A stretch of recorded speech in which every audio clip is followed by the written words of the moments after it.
ये खबर KR मंगलम university द्वारा प्रस्तुत की गई है। आपकी EMI पर राहत का ऐलान। RBI ने रेपो रेट नहीं बढ़ाया। होम और कार लोन धारकों की अब मौज। महंगाई के बीच अर्थव्यवस्था की मजबूती। जानिए आपकी जेब पर क्या होगा असर। आज सुबह सुबह एक ऐसी खबर सामने आई है जिसका इंतजार हर उस इंसान को था जिसकी जेब पर लोन की EMI का बोझ है। RBI गवर्नर ने आज बड़ा फैसला सुनाया है। क्या है वो फैसला?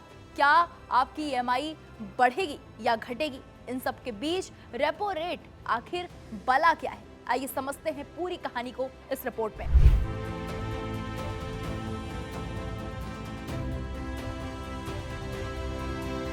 जब भी RBI की मॉनेटरी पॉलिसी कमेटी यानी MPC की बैठक होती है तो लोगों की धड़कनें तेज हो जाती हैं।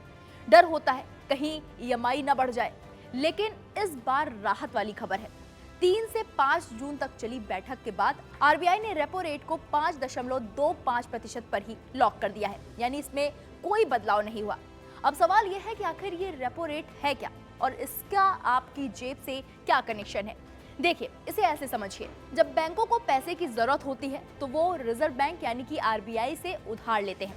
RBI उन्हें जिस दर पर पैसा देता है उसे रेपो रेट कहते हैं। अगर ये दर बढ़ती है तो बैंक अपने ग्राहकों के लिए लोन महंगा कर देते हैं, और अगर ये स्थिर रहता है तो आपकी EMI पर तलवार नहीं लटकती। दुनिया भर में मंदी का डर है। कई देशों के सेंट्रल बैंक ब्याज दर बढ़ा रहे हैं। कच्चे तेल की बढ़ती कीमतें और रुपए में उतार चढ़ाव ये RBI के लिए बड़ी चुनौतियां थी। अप्रैल में महंगाई दर 3.48% रही, जो RBI के 4% के टारगेट के अंदर है। गवर्नर संजय मल्होत्रा ने साफ कहा कि वैश्विक अनिश्चितता के बावजूद भारतीय अर्थव्यवस्था मजबूत है। तो अगर आपने घर के लिए लोन लिया है, कार के लिए लोन लिया है या फिर पर्सनल लोन लिया है और वो रेपो रेट से लिंक्ड है तो घबराइए मत। फिलहाल आपकी EMI नहीं बढ़ रही है। ये आम आदमी के लिए बड़ी राहत की बात है कि RBI ने फिलहाल के लिए स्टेटस को यानी यथास्थिति बरकरार रखी है, यानी कि बाजार में भले ही उथल पुथल हो, लेकिन RBI ने फिलहाल अपनी मौद्रिक नीति में किसी भी तरह के बदलाव नहीं किए हैं, किसी भी झटके को जगह नहीं दी है।